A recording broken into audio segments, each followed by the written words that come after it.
Hello दोस्तों, कैसे हैं आप सब लोग। उम्मीद करता हूं कि आप एकदम अच्छे हैं। चलिए, हम लोग अपने लास्ट क्लास के अंदर change in profit sharing ratio के बारे में बात कर रहे थे। आज की क्लास में हम लोग वैल्यूएशन ऑफ गुडविल स्टार्ट करने वाले हैं। सबसे पहले हमें ये समझना है कि गुडविल क्या होता है। तो बेटा, गुडविल जैसे मान लो आप अपने आसपास कहीं कोई एक मिठाई की दुकान होगी या कोई नमकीन की दुकान होगी। आप लोग उस दुकान पे एक बार सामान लेने जाते हो, फिर उसके बाद में आप अगर उसको बार बार रिपीट कर रहे हो, दैट मीन्स उस दुकान वाले की कुछ ना कुछ ऐसी गुडविल है कि आप लोग बार बार उसी दुकान से सामान खरीदते हो।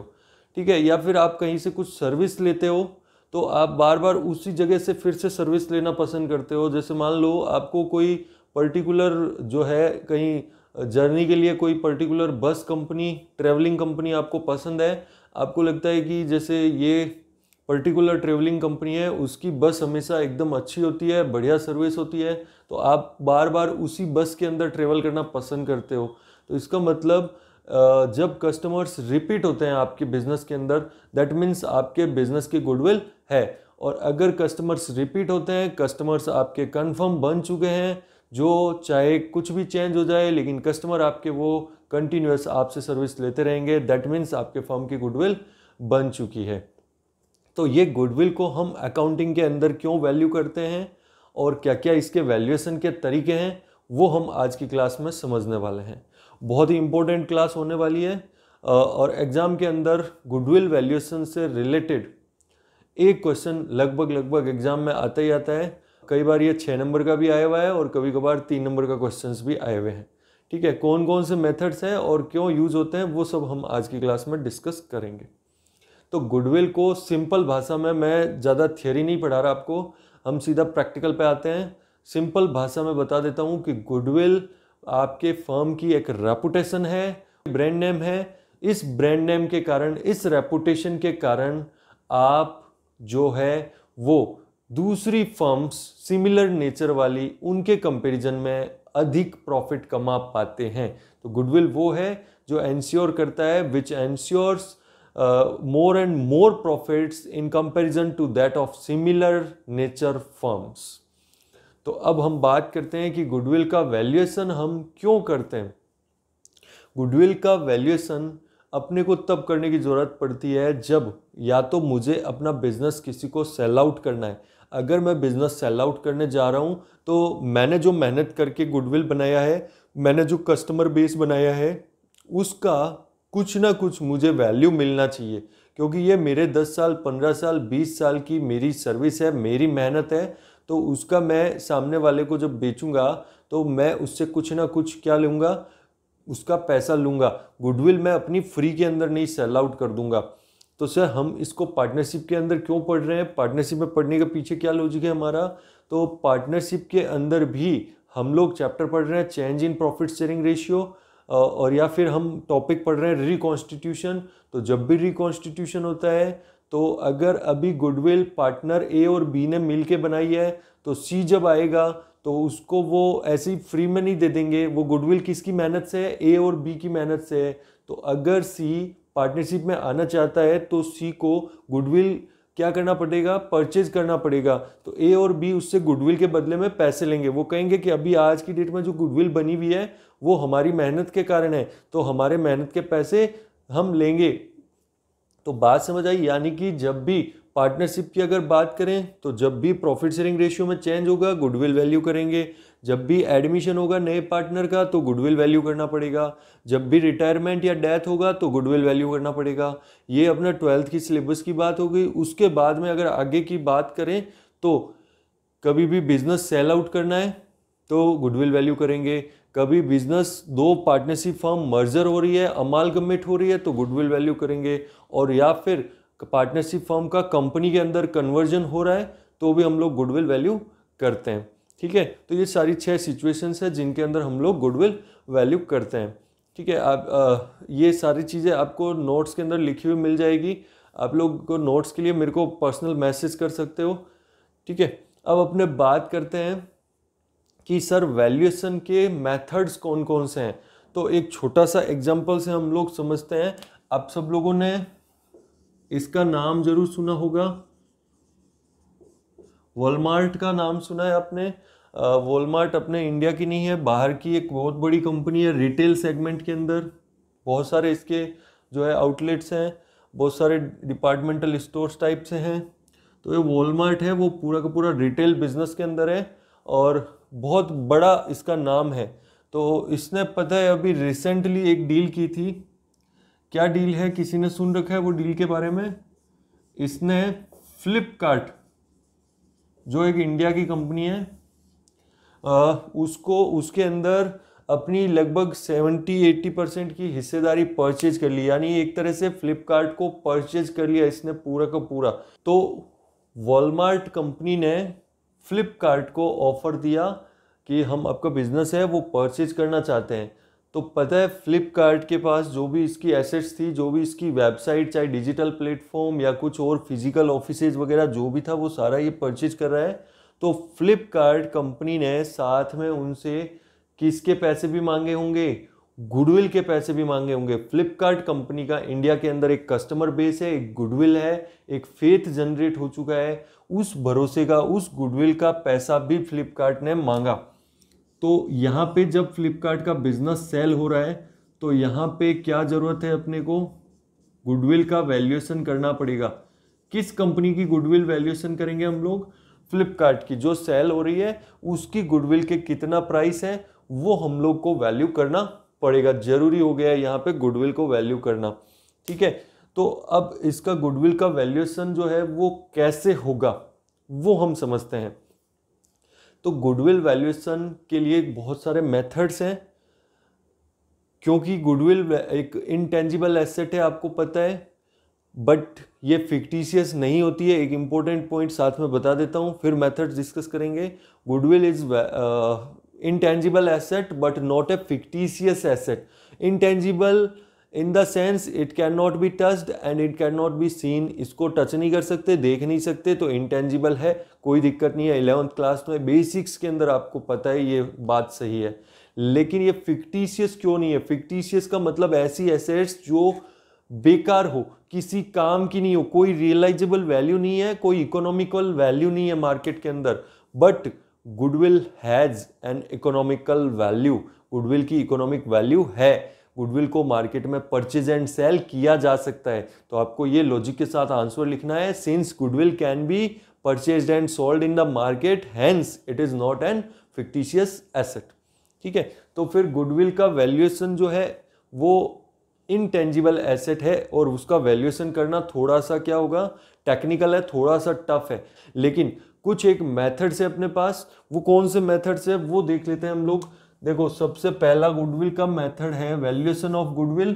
हम लोग बात कर रहे हैं कुछ मेथड्स की, कि कौन से मेथड्स हैं जिससे हम लोग गुडविल की वैल्यू कर सकते हैं। एक बात यहाँ पे नोट करना कि गुडविल की वैल्यू जो होती है वो पर्सन टू पर्सन अलग अलग हो सकती है। ये सब्जेक्टिव मैटर है, कोई भी गुडविल की एक्यूरेटली प्रेडिक्शन नहीं कर सकता है। इसलिए गुडविल की कैलकुलेशन के मेथड्स हैं, अब उनके अंदर वेरिएशन होगा, जरूर होगा। जैसे सर पहले मेथड्स लिखते हैं, फिर हम और डिटेल में डिस्कस करते हैं। पहला मेथड हम बात कर रहे हैं एवरेज प्रॉफिट मेथड। फिर सेकंड मेथड है अच्छा, एवरेज प्रॉफिट मेथड के अंदर भी दो मेथड्स हम लोग डिस्कस करेंगे। अभी मैं आपको नाम बताऊं तो भी ठीक है, नहीं तो साथ में ही डिस्कस करेंगे। एक है सिंपल एवरेज प्रॉफिट मेथड और एक है weighted average. Simple average, weighted average profit method, दोनों मेथड हम लोग आज की क्लास में डिस्कस करने वाले हैं। फिर है सेकंड मेथड जो बहुत ही काम का मेथड है, super profit method. Very useful and most important method मैं बोलूँगा। और उसके बाद में थर्ड मेथड हम लोग देखेंगे कैपिटलाइजेशन मेथड। ठीक है, और हम लोग फोर्थ मेथड देखेंगे एन्युटी मेथड। एन्युटी मेथड अगर मुझे पूछो कि सबसे अच्छा मेथड कौन सा है, तो मेरा पर्सनल ओपिनियन है annuity method is the best method. But जो 12th के बच्चे हैं उनके लिए not in syllabus of CBSE। ये स्पेशल पॉइंट किसके लिए है? For class 12th only. Class 12th के सिलेबस के अंदर एन्युटी मेथड नहीं है। हम लोग इसका एक क्वेश्चन करेंगे, थोड़ा सा इसको समझने की कोशिश करेंगे, ज़्यादा डिटेल में नहीं जाएंगे। ठीक है, तो अपने को तो बस सिर्फ 3 मेथड्स करने हैं और ये तीनों मेथड बहुत आसान है, एकदम सिंपल है। अब देखो यहाँ पे वॉलमार्ट ने फ्लिपकार्ट को खरीदा, ऐसे आप बहुत सारे, अगर रिसेंटली आप सर्च करोगे या आप लोग जी बिजनेस वगैरह चैनल देखते हो, बिजनेस चैनल्स, तो आपको पता चलेगा कि रेगुलर के अंदर बहुत सारी डील्स ऐसी होती रहती है, कंपनीज एक दूसरी कंपनी को एक्वायर करती रहती है। जैसे अगर आप बात करो तो हिंदुस्तान यूनिलीवर का आपने नाम सुना है, HUL company. HUL company consumer products के अंदर इंडिया की लार्जेस्ट कंपनी है और ये कंपनी ने बहुत सारी कंपनीज को एक्वायर करती रहती है। एक आपने नाम सुना होगा बहुत फेमस, हॉर्लिक्स आता है, हॉर्लिक्स, ठीक है, बच्चों, हाँ सर बच्चे पीते हैं वो, हाँ वही हॉर्लिक्स जो बच्चों के लिए एक प्रोडक्ट आता है, वो एक ब्रांड था कोई दूसरी कंपनी का, उसको हिंदुस्तान यूनिलीवर ने एक्वायर कर लिया। और इस तरह के बहुत सारे ब्रांड है वो इसने एक्वायर किए हैं, एक्वायर करके ये एक जायंट बन गई है, एक बहुत बड़ी कंपनी बन गई है। तो जब भी किसी ब्रांड को एक्वायर करते हैं, जब भी किसी और प्रोडक्ट को और कंपनी को एक्वायर करते हैं, तो अपने को उसको क्या पे करना पड़ता है, जो उसकी एसेट्स है वो तो पे करनी पड़ती है, लेकिन जो उसका एक ब्रांड नेम बना हुआ है, जो उसका एक कस्टमर बेस बना हुआ है, यानी सीधा सीधा मैं बोलूँ कि उसको हमें गुडविल की वैल्यू पे करना पड़ेगा। अब अपने बात करते हैं इस केस के अंदर, तो यहाँ पे गुडविल की वैल्यू करना है किसके लिए, फ्लिपकार्ट कंपनी की गुडविल की वैल्यू कितनी है वो हमें प्रेडिक्ट करना है, वो हमें बताना है, ठीक है। तो अब एक्चुअली में अब यहाँ पे देखना कि गुडविल की जब वैल्यूएशन करेंगे तो अब सर इतने सारे मेथड्स हैं, ये 4 मेथड्स हैं सर, कोई और मेथड और तरीके भी हो सकते हैं, कोई दिक्कत नहीं है। तो सर अब क्वेश्चन ये उठता है कि कौन सा मेथड ये कंपनी लगाएगी, हमें कौन सा मेथड लगाना है। तो गुडविल के वैल्यूएशन के अंदर बहुत सारे मेथड्स हैं, तो इसलिए बायर एंड सेलर जो है दोनों मिल करके डिसाइड करते हैं कि कौन सा मेथड लगेगा, वो मेथड ही वहाँ पे अप्लाई हो जाता है। अपने को उसमें कोई दिक्कत नहीं है, आपको क्वेश्चन में जो मेथड गिवन है आपको उस मेथड से कैलकुलेट करना है, लेकिन एक्चुअल में प्रैक्टिकली ये लोग बैठ करके तय करते हैं कि कौन सा मेथड लगना चाहिए। पार्टनरशिप के केस में सर समझाओ थोड़ा सा। पार्टनरशिप के केस में जब पार्टनर्स हैं वो सारे, चाहे वो उनके बीच में रेशियो चेंज हो रहा है या फिर कोई इनकमिंग पार्टनर आ रहा है, तो वो पार्टनर बैठ करके डिसाइड करेंगे कि गुडविल का वैल्यूएशन कैसे होना चाहिए। और या फिर हो सकता है कि पार्टनरशिप डीड के अंदर ही उन्होंने लिख दिया था कि हम लोग गुडविल का मान लो ये सुपर प्रॉफिट मेथड अप्लाई करेंगे या एवरेज प्रॉफिट अप्लाई करेंगे, तो डीड के अंदर भी ऐसा प्रोविजन बनाया हुआ हो सकता है कि गुडविल के लिए ये मेथड यूज किया जाएगा, तो फिर उस अकॉर्डिंग गुडविल कैलकुलेट हो जाएगी। और ये हमेशा ध्यान रखना, इंपॉर्टेंट पॉइंट आप लोग नोट करना कि गुडविल की वैल्यू इन सब मेथड से अलग अलग आएगी। इस मेथड से कुछ और आएगी, इससे कुछ और आएगी, इससे कुछ और आएगी, चारों मेथड से अलग अलग वैल्यू कैलकुलेट होएगी। इसलिए सर कौन सी वैल्यू सही होती है, सारी सही है, बस बायर और सेलर के बीच में एग्रीमेंट होना चाहिए, दोनों की सहमति से जैसे वैल्यू कैलकुलेट होती है वो सही है। मैं पैसे उतने लेने के लिए तैयार हूँ और सामने वाला मुझे उतने पैसे देने के लिए तैयार है, दैट मीन्स बस ठीक है, वो गुडविल की वैल्यू है। अब गुडविल के अंदर आप लोग प्रॉफिट लॉस नहीं देख सकते कि भाई गुडविल की वैल्यू इतनी थी कि नहीं थी। अब जिसको जितनी लगती है उतने वो पैसे दे देता है, मुझे उतनी लगती थी, दोनों के बीच में डील हो गई, बात खत्म, ठीक है। तो अपना काम सिंपल सा है कि अपने को जो मेथड वो बोलता है उससे हम लोग क्या कर देंगे, गुडविल की वैल्यूएशन कर देंगे। तो चलिए अपने सबसे पहले फर्स्ट मेथड पे आते हैं, एवरेज प्रॉफिट मेथड, और उसके अंदर 2 सिचुएशंस है, वो दोनों सिचुएशन हम लोग समझते हैं। एवरेज प्रॉफिट मेथड के अंदर भी हम लोग पहले क्या डिस्कस कर रहे हैं, सिंपल एवरेज प्रॉफिट मेथड, एकदम आसान है। जो भी इसके टेक्निकल पॉइंट्स है वो मैं धीरे धीरे अपने आप यहाँ पे डालता जाऊंगा, धीरे धीरे। अभी पहले एकदम बेसिक से हम लोग स्टार्ट कर रहे हैं, तो धीरे धीरे एकदम समझते जाओ, बहुत मजा आने वाला है चैप्टर के अंदर। सिंपल एवरेज प्रॉफिट मेथड, नाम से पता चल रहा है सिंपल एवरेज, और एवरेज तो आप सब लोग ने किया ही होगा, कोई दिक्कत ही नहीं है एवरेज करने के अंदर। अब बात करते हैं कि ये एवरेज जो है वो क्या, किस चीज़ का एवरेज हम लोग लेंगे। तो अब देखो भाई, सीधी सी बात है कि ये जैसे ये सिचुएशन है कि ये एक्स कंपनी है, वो परचेज कर रही है वाई कंपनी को, तो अब वाई कंपनी की गुडविल वैल्यू करनी है। क्या करना है अपने को, we have to value the goodwill of the Y, ठीक है। क्वेश्चन क्या है हमारे सामने, to calculate the value of goodwill of Y, ये मैंने गुडविल को शॉर्ट में लिख दिया, ठीक है। तो अपने सामने क्वेश्चन ये है कि वाई की गुडविल कितनी है वो कैलकुलेट करना है। तो एक्स कंपनी जो है वो वाई से क्या पूछ रही है, वो वाई से पूछ रही है कि भाई मैं अगर वाई को परचेज करती हूँ, मतलब तुझे मैं अगर परचेज करती हूँ तो मुझे इससे क्या प्रॉफिट होने वाले हैं। तो वाई कंपनी के पास्ट ईयर्स के अंदर जो बिजनेस चल रहा था, तो वाई कंपनी क्या प्रॉफिट कमा रही थी, वाई कंपनी के कस्टमर्स कितने हैं, क्योंकि अगर ये गुडविल सहित एक्स कंपनी अगर उसको परचेज कर ले तो वाई का जितना भी प्रॉफिट होता था वो प्रॉफिट किसको होने लग जाएगा, एक्स कंपनी के पास आ जाएगा। वाई के सारे कस्टमर एक्स के पास आ जाएंगे, तो एक्स को क्या फायदा होने वाला है, प्रॉफिट बढ़ने वाले हैं इसके। तो ये एक्स कंपनी वाई कंपनी को बोल रही है कि भाई ये तो बताओ तुम्हारे पिछले सालों में क्या प्रॉफिट हुए थे, मैं उसके बेस पे पता करूं कि मेरे प्रॉफिट कितने बढ़ने वाले हैं, फ्यूचर में एंटीसिपेट करूं कि मेरे प्रॉफिट कितने बढ़ेंगे तुम्हारी गुडविल खरीदने से। तो वाई कंपनी के प्रॉफिट्स आपको दिए हुए हैं, हम लोग सिंपल एवरेज प्रॉफिट मेथड समझ रहे हैं और एक एग्जांपल हम ले चुके हैं। प्रॉफिट्स ऑफ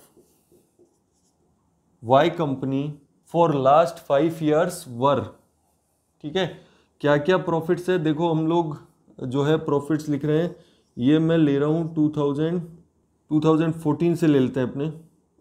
2014 में कितने प्रॉफिट्स थे, मान लो 2014 में प्रॉफिट्स थे 1,60,000। 2015 में प्रॉफिट्स थे 1,90,000, ठीक है। उसके बाद 2016 के अंदर प्रॉफिट्स थे 1,75,000।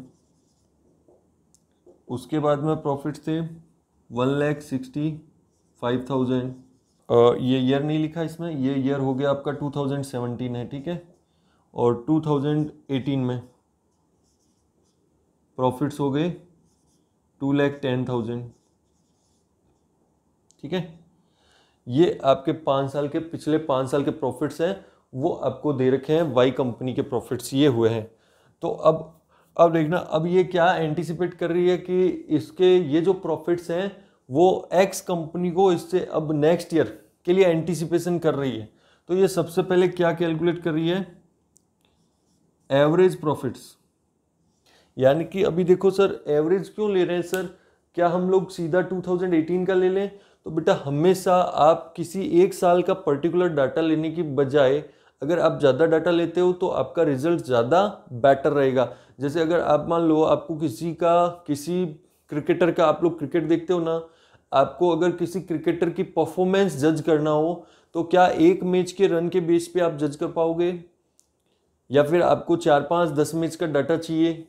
एक मैच में हो सकता है कि एक बैट्समैन 0 पे आउट हो गया हो लेकिन वो बहुत अच्छा बैट्समैन हो सकता है कि वो एक मैच में 50 मार दिया हो लेकिन बाकी मैच में 0 पे जा रहा हो।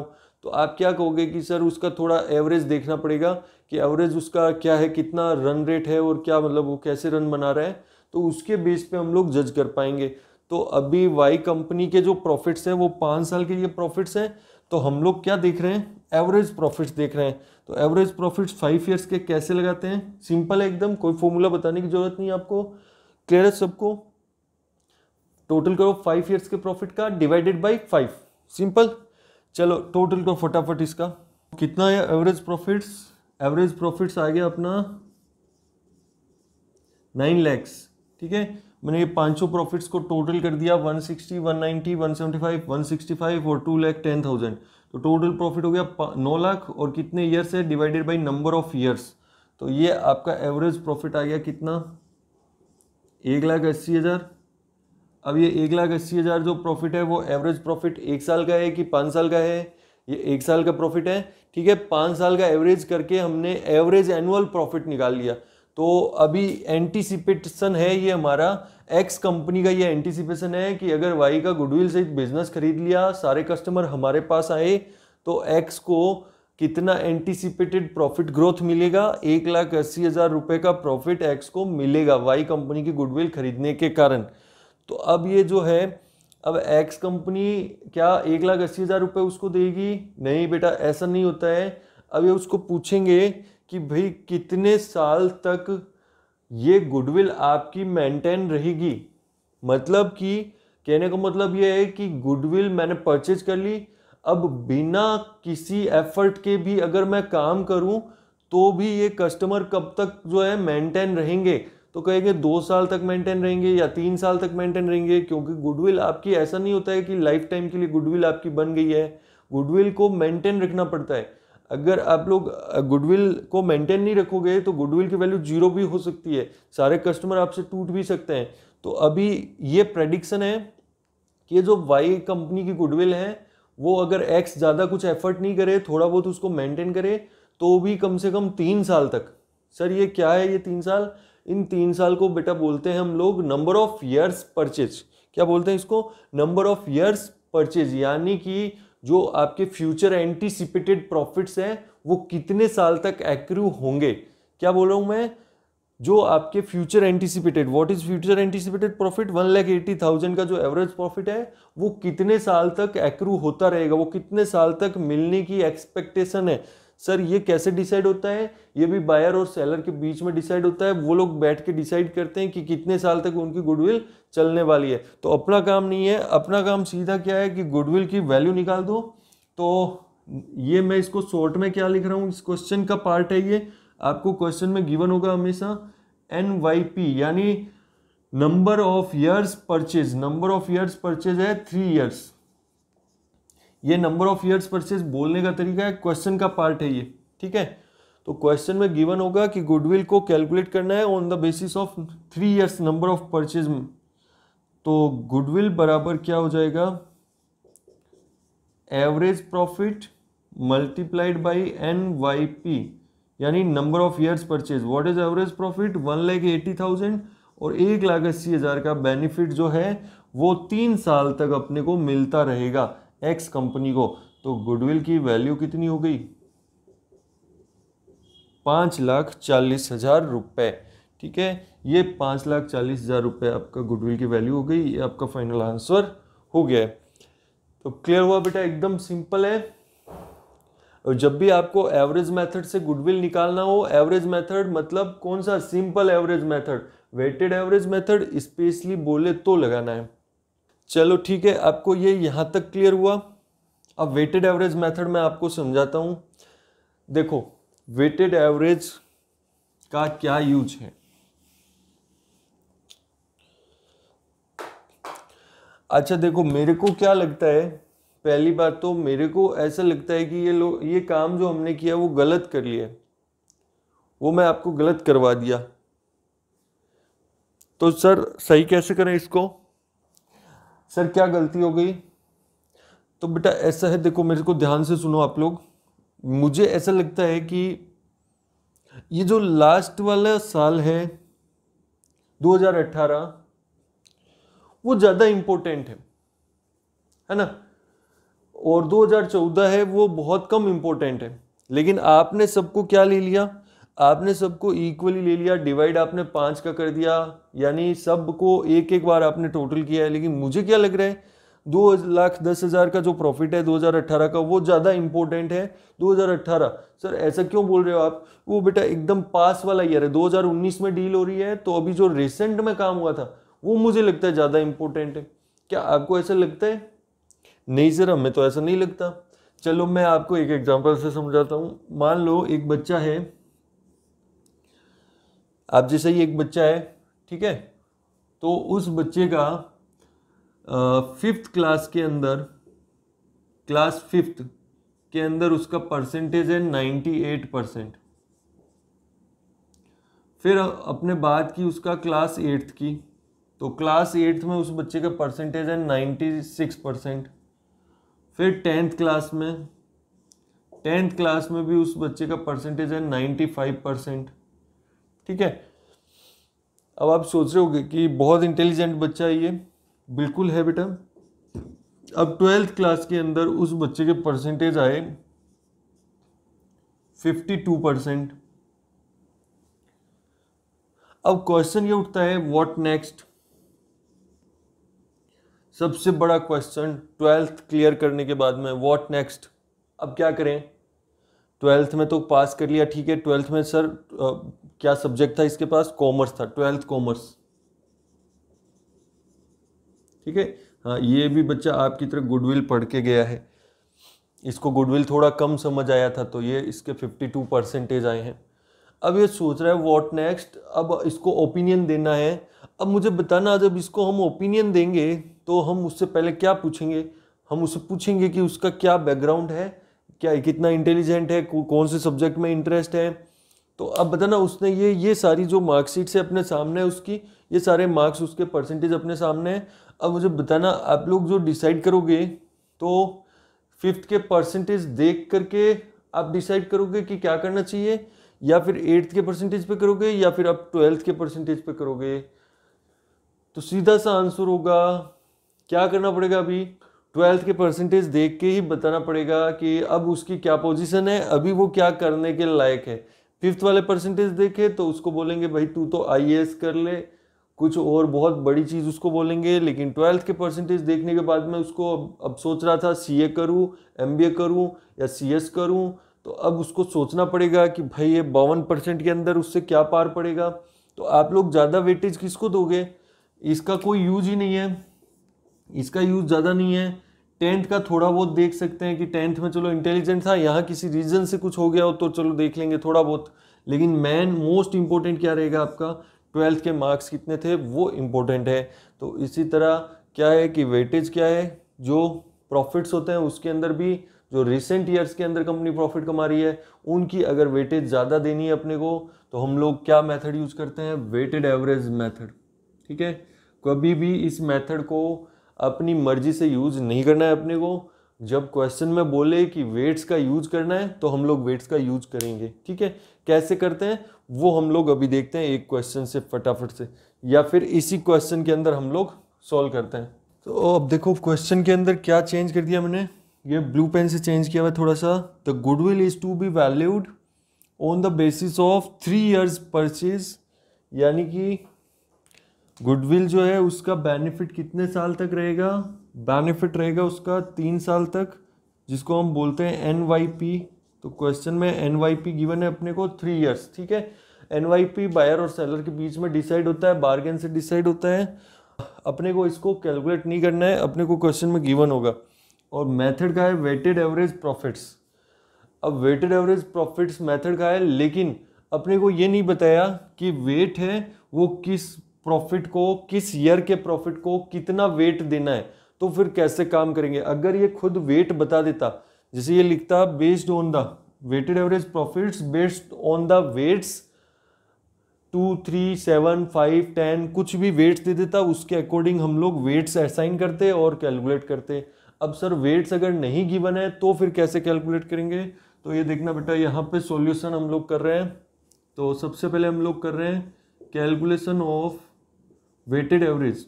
तो वेटेड एवरेज निकालना है, गुडविल निकालना तो कोई दिक्कत ही नहीं है। गुडविल तो क्या हो गया कि एवरेज प्रॉफिट, यानी कि ये प्रॉफिट आपके एंटिसिपेटेड है, इनटू करो NYP, profit into NYP, answer आ गया।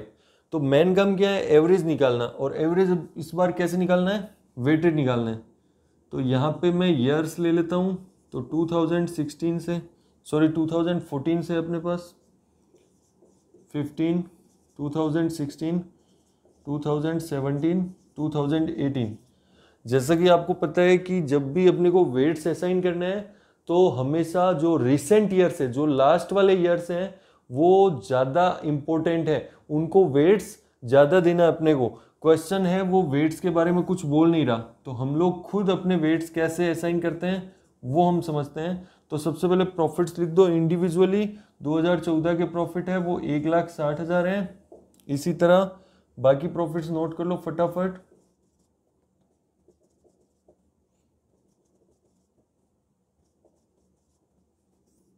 ठीक है, ये प्रॉफिट्स नोट हो गए। उसके बाद में अगला काम क्या करेंगे? वेट्स। वेट्स को मैं W से डिनोट कर रहा हूं। अब ये देखना, वेट जो है सबसे कम वेट किसको देना है? 2014 को। तो सबसे कम मैं क्या ले रहा हूं? 1। 1 से कम पॉइंट्स डेसिमल में क्यों जाना है अपने को? सबसे कम क्या है? 1। तो हमेशा जब भी वेट्स अपने को खुद अपनी मर्जी से देना हो तो हमेशा स्टार्ट करना यहाँ से, फर्स्ट से। ये फर्स्ट हो गया, तो यहाँ सेकंड हो गया, ये 3 हो गया, ये 4 हो गया, ये 5 हो गया। तो वेट्स की टोटल कितनी हो गई? सम ऑफ वेट्स हो गया आपका 15। अब आप बनाओ वेट का मल्टीप्लाइड करो, तो ये आपका आ गया वेटेड प्रॉफिट्स। ठीक है, इसको आपको एक का वेट देना है, ये हो गया आपका 1,60,000 ही। इसको आपको 2 का वेट देना है, ये हो गया 3,80,000। ठीक है, ये इसको 3 का वेट देना है, तो ये कैलकुलेट करो ये कितना हो गया, ये आपका हो गया 5,25,000। फिर इसको वेट देना है 4 का, इसको कैलकुलेट करो 330, 660 हो गया क्या, एक बार कैलकुलेशन चेक करना। ठीक है,